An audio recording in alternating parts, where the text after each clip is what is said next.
બધાને કેમ છો બધા મજામાં ને મજામાં દેશો ને આપણે પણ બધા મજામાં જ છે ને ભગવાન હવનું સારું કરે એ પ્રાર્થના સાથે આપણે નવા વ્લોગની શરૂઆત કરીએ છીએ તો સ્વાગત છે તમારું ફરીથી એક નવા વ્લોગમાં અત્યારે આપણે જો વિડીયો બનાવવાનું મોડું થઈ ગયું છે કેમ કે કામ હતું જ સવારમાં વરસાદ નહોતો આવતો મેં થોડું ઘણું કામ કરી નાખું એટલે કામ કરવામાં રહે એટલે વિડીયો બનાવવાનું મોડું થઈ ગયું અને ધાર્મિકભાઈ વયા ગયા છે અત્યારે ટ્યુશનમાં અને મેહુલે જમા નથી થાય અત્યારે પાછું જો વરસાદ જેવું વાતાવરણ થઈ ગયું છે વાદળા થઈ ગયા છે તમે જોઈ શકો છો અને મેહુલ પણ હજી જમવાનું થાય એનું પણ જમવાનું હજી એમને પડ્યું છે આજ જમાઈ નથી આવ્યા એની વાટ જોતી હતી પણ એ કોને ખબર આવે કે ન આવે આવશે તો 4 વાગે આવશે એટલે ઓમની હારવાર થઈ જશે બાપ દીકરો બે હારવાર નાસ્તો પાણી કરી લેશે જમવું હશે તો જમી લેશે આજે રોટલી બનાવવાની એની બાકી રાખી છે તમે જે આવે ને તો ગરમા ગરમ રોટલી બનાવી દો પણ હજી કાંઈ આવ્યા નથી તો આવશે તો આપણે રોટલી પણ બનાવી દઈશું તો હવે અત્યારે ચેવડો બનાવશું હાલો પહેલાં ચેવડો બનાવી નાખીએ આપણે તો અત્યારે આપણે બનાવીએ છીએ મમરાનો ચેવડો અને વરસાદ અત્યારે ફૂલ અંધાર્યો છે વરસાદ તડા માર આવવાનો છે તો મેં કીધું લાઈ ફટાફટ મમરાનો ચેવડો બનાવી નાખ્યું જો આમાં ભૂંગળા ને એવું તો આપણે તળીને ભરી લીધું છે પવાઈ ભરી લીધા છે ને ભૂંગળાઈ ભરી લીધા છે બે ભરી લીધું છે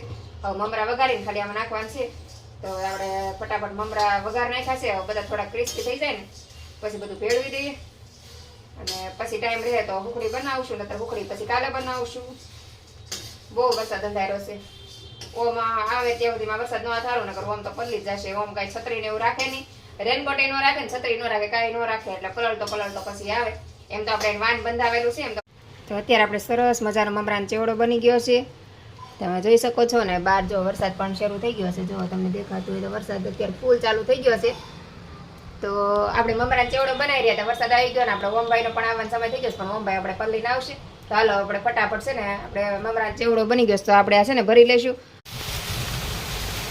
અત્યારે જો વરસાદ ફૂલ આવ્યો છે કેવો વરસાદ આવે છે આમ જુઓ એટલો વરસાદ આવે છે ફૂલ વરસાદ આવ્યો છે અને અમારો ઓમને આવવાનો સમય થઈ ગયો છે ઓમ પલ્લીને જ આવવાનો છે પાક્કો અત્યારે કેમ કે આટલો બધો વરસાદ આવે છે એટલે પલ્લીને જ આવે હવે તો શાકભાજી લેવા જવું શાકભાજી લેવાય નહીં જવાય એવું થાય કે વરસાદ રહી જાય શાકભાજી લેવા જાય નકર કેટલો વરસાદ આવ્યો છે આમ તો જો પણ તમારે ઘડીકમાં હમણાં કાંઈ નહોતું અત્યારમાં એટલો બધો વરસાદ આવવા માંડ્યો આ જો વરસાદમાં નાહી છે જો ઉપર ભૂંગળામાંથી પાણી પડે છે ને એની નીચે ઊભો રહી ગયો છે અને એ પાણી નાહી છે એટલે નાહવાની મજા આવે છે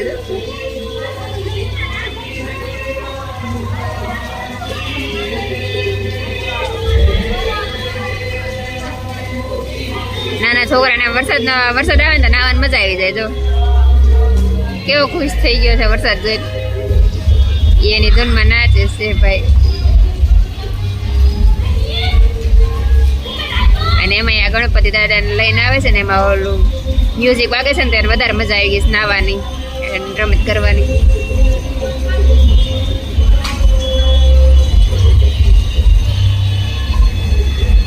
મમ્મી ભલે પણ ધોયા કરતી આવ્યું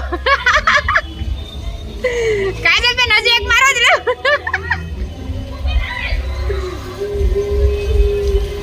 કાજલ બેને ચપ્પલ નાખ્યું તો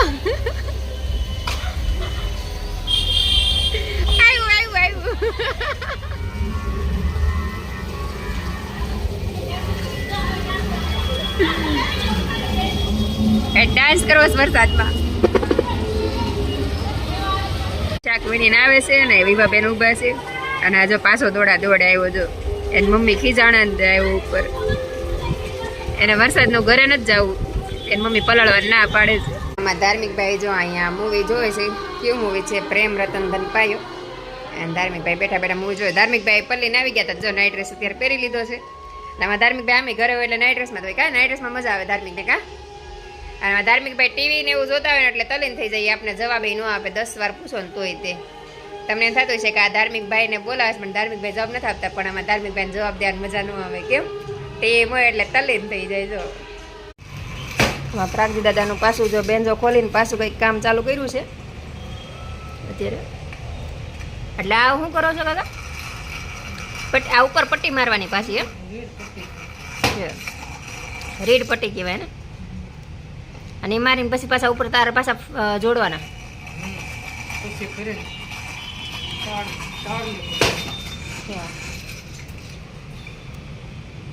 હા જો અમારા અંજુબા બેઠા છે અંજુબા શું કરે છે અંજુબા તો ઓમભાઈ અત્યારે આપણે લાઇબ્રેરી ગયા છે ને આપણે અત્યારે જો ઇસ્ત્રી કરવાના કપડાં કાઢીને બેઠા છે અત્યારે જો ઢગલો એક કપડાં ઇસ્ત્રીના છે અત્યારે ઓમભાઈ મારી ગાડી લઈને લાઇબ્રેરી વી ગયા છે ને મારે શાક લઈ જવાનું હતું, પણ મેં કીધું કાંઈ નહીં, કારેલા પડ્યા છે તો આપણે સાંજે કારેલાનું શાક બનાવી નાખશું ને દૂધ આપણે ઓમભાઈ લેતા આવશે. અને અત્યારે આપણે ઇસ્ત્રી કરવા બેસી જો ઇસ્ત્રીના કપડાં બહુ બધા ભેગા થઈ ગયા છે. જુઓ તમે એટલો ઢગલો થયો છે ઇસ્ત્રીનો, લગભગ 10 થી 15 જોડી ઇસ્ત્રીના થયા હશે કપડાં. તો હમણાં કીધું ને ઇસ્ત્રી નથી કર્યા, કેમ કે આ ચોમાસું હોય ને તો કપડાં ઢગલો થઈ જાય ને ભીના ભીના થોડા રહેતા હોય એટલે ઇસ્ત્રી ન કરું, બહાર ઇસ્ત્રી કરાવવા દે આવું. હમણાં કીધું ને બહાર જ કરાવું છું, લગભગ 2-3 મહિનાથી બહાર જ ઇસ્ત્રી કરીશ, મેં ઘરે કરી જ નથી. તો આજ મેં કીધું ઘરે ઇસ્ત્રી કરી નાખું, જો કે આપણે ઘરે જ કરીએ છીએ, પણ હમણાં ચોમાસાની સિઝન છે ને તો બહાર કરાવવા દઈ દઉં, કેમ કે ટાઈમ ન હોય ને વરસાદ આવતો હોય ને તો મજા ન આવે ઘરે ઇસ્ત્રી કરવાની, તો હું બહાર ઇસ્ત્રી કરવા દઈ દઉં. તો આજે આપણે અહીંયા બધું પાથરીને તૈયાર કરી નાખ્યું છે, ઇસ્ત્રી પણ ગરમ કરવા મૂકી દીધી છે. તો હવે આપણે બધા કપડાની ઇસ્ત્રી કરી નાખીએ. ત્યાં ધાર્મિકભાઈ પણ હમણાં આવવાનો સમય થઈ ગયો છે. ઓમ લાઇબ્રેરી જાય ને ત્યાં તમે ધાર્મિકને ઘરે આવવાનો ટાઈમ થઈ જાય એટલે એક ભાઈ જાય ને એક ભાઈ આવે, 2 ભાઈ ભેગા સાંજે થાય, ત્યાં ભેગા ન થાય તો મેં દી આવે ને આપણે ઇસ્ત્રી કરી નાખું. 2 ભાઈ ભેગા થાય ને તો એટલું બાદ જ કરે, અને આપણે એનામ ધ્યાન રાખવા જાય ને તો પછી બીજું કઈ કામ ન થાય. અત્યારે બેસી ગયા છે આપણે ઇસ્ત્રી કરવા. હમણાં ઓમ ના ધાર્મિકભાઈ બે આવી જશે, આપણે ફટાફટ ઇસ્ત્રી કરી નાખીએ. જો ફટાફટ કેટલો ઢગલો થઈ ગયો ઇસ્ત્રીનો. નદર તો પહેલા છે ને 2-3 દિવસે કરી નાખું ને તો 5-5 જોડીને કપડા 5-5 ને કરી નાખું. રોજ નથી કરતી, 5-5 જોડીને ઇસ્ત્રી કરી નાખું. પણ હમણાં થોડાક વધારે ભેગા થઈ ગયા છે ચોમાસાના હિસાબે.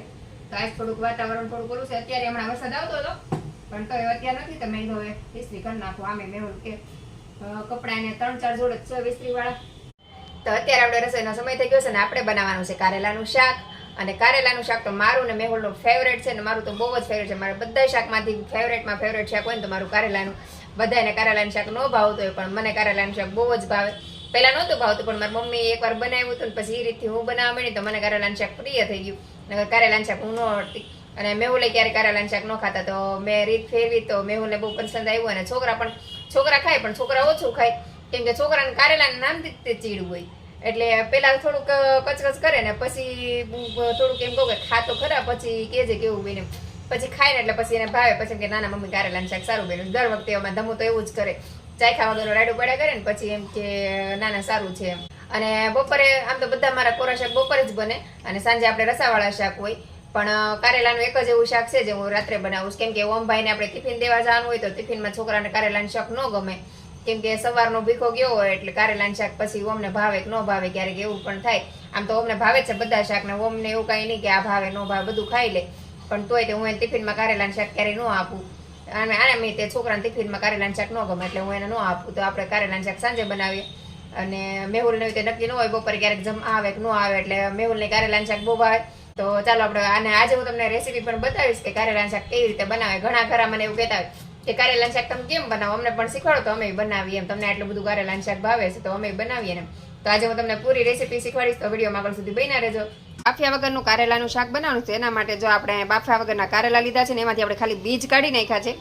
અને મસાલો ભરવા માટે આપણે અહીંયા સામગ્રી લઈ લીધી છે 2 મોટી ચમચી જેટલો ગોળ, ખાંડેલું લાલ મરચું, સ્વાદ પ્રમાણે નમક, ધાણા જીરું, હળદર, ચણાનો લોટ અને આ છે લીલા ધાણા. અને હવે આપણે આમાં થોડુંક તેલ એડ કરીને અને સરસ રીતે બધું મિક્સ કરી લઈશું. હવે આ બધી જ સામગ્રી આપણે મિક્સ કરી લેવાની છે. આ બધી વસ્તુ મિક્સ કરીને આપણે આ કારેલામાં ભરી દઈશું. તો બધો જ મસાલો આપણે મિક્સ કરી લીધો છે. હવે આપણે આ કારેલામાં ભરી લઈશું, આખા કારેલામાં. તો આપણે બધા કારેલા ભરી લીધા છે ને. જો આપણે મસાલો બહુ દબાવી નથી ભરવાનો, આટલો મસાલો ભરવાનો છે. અને વધારાનો મસાલો આપણે સાઈડમાં રાખી દઈશું, એ પણ આપણે ઉપયોગમાં લઈ લઈશું. તો આપણે બધા જ કારેલા ભરી લીધા છે. તો હવે આપણે આનો વઘાર કરી લઈશું. 1 પાવડું તેલ મૂકશું આપણે. તેલ ગરમ થઈ જાય એટલે ચપટી હિંગ એડ કરવાની. તેલ ગરમ થઈ જાય એટલે આપણે એમાં ભરેલા કારેલા એડ કરી દેવાના છે. હવે આ મસાલો વધ્યો છે એને પણ આપણે આમાં એડ કરી દઈશું. હવે આને બધું આપણે સરસ રીતે મિક્સ કરી લેવાનું છે. એને બધું મિક્સ થઈ જાય આવી રીતે સરસ રીતે, પછી આપણે આમાં થોડુંક પાણી એડ કરવાનું, થોડુંક અમથું. હવે આપણે ધીમા ગેસે 1 સીટી કરી લેવાની છે.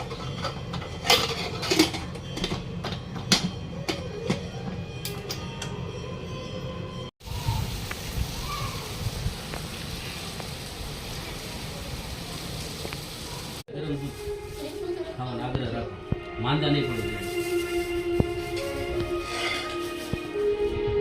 ત્યારે જ ગણી લે એટલે વધારો ન વધારે. કેવી મકાઈ દઉં તો કારેલાનું શાક કેવી રીતે બનાવવું એ મેં તમને આખી રેસીપી બતાવી દીધી છે. તો તમે આ રીતથી કારેલાનું શાક બનાવજો, ખાજો અને તમને મારી રેસીપી કેવી લાગી એ મને કોમેન્ટ કરીને જરૂરથી જણાવજો. ભાઈ જો અહીંયા બેઠા બેઠા ટીવી જોવે છે અને અહીંયા આપણી રામાયણ ચાલુ છે. અત્યારે રોજ અમારા ધાર્મિકભાઈ રામાયણ જોતા હોય. આમ તો અમે આખું પરિવાર અત્યારે અમે આખા પરિવાર મતલબ હું મેહુલ તો સોરી ધાર્મિક હું અને ઓમ અમે અત્યારે બેસીને રામાયણ જોતા હોય. ત્રણેય માં દીકરો. મેહુલ તો અત્યારે આવ્યા ન હોય એટલે ત્યારે રામાયણનો સમય 7:30 છે એટલે મેહુલ તો ઘરે ન હોય. તમે મા દીકરો ત્રણેય બેસીને અત્યારે રામાયણ જોતા હોય. રસોઈ કરતી જાઉં સાથે રામાયણ જોતી જાઉં. તો રામાયણ જોવી છોકરા માટે સારું છે. છોકરા કંઈક એમાંથી જાણે ને શીખે એ માટે હું રોજ છોકરાને રામાયણ જોવાનું કહું છું અને સાથે હું પણ બેસું છું એટલે છોકરાને પણ સાથે જોવાની મજા આવે. તો તમે પણ જોઈ શકો છો આપણે રામાયણ અત્યારે ચાલુ છે. જો આમાં ભાઈ જો બધા ખાના ખોલીને ઢોલ ઉતારે છે. અત્યારે દાંડી ગોતી લીધી છે ને હવે ઢોલ ઉતારે છે. પણ આ ભાઈ આમ બી નથી શકતા. ભાઈની હાઈટ થોડીક નાની પડે છે. પડી જાય છે.